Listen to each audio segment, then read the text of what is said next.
สอนก่อนไกลบ้านนาสายตาแม่เงาเป็นเงาติดใจไม่หายลูกมาอยู่ไกลห่วงใยแม่ทุกเวลา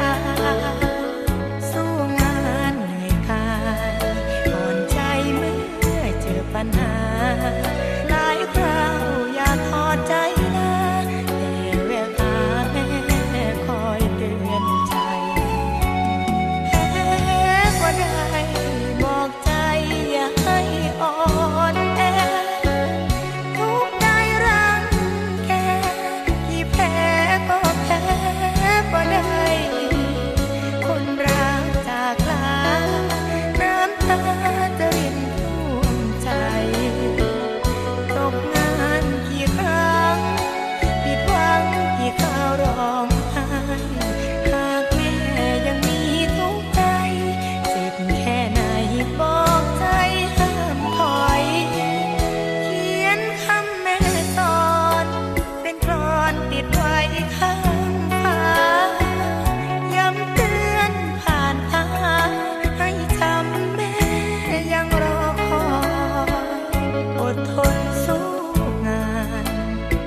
เป็นร้อยเมื่อถึงวันที่รอคอยจะนำรอยยิ้มไป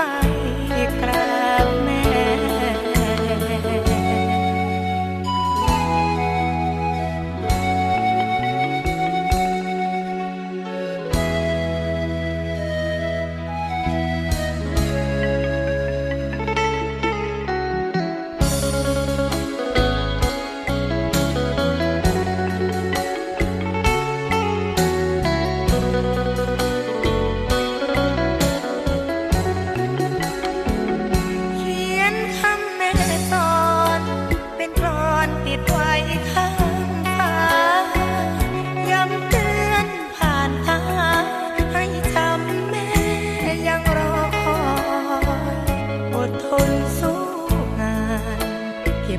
เพิ่มสิเป็นร้อย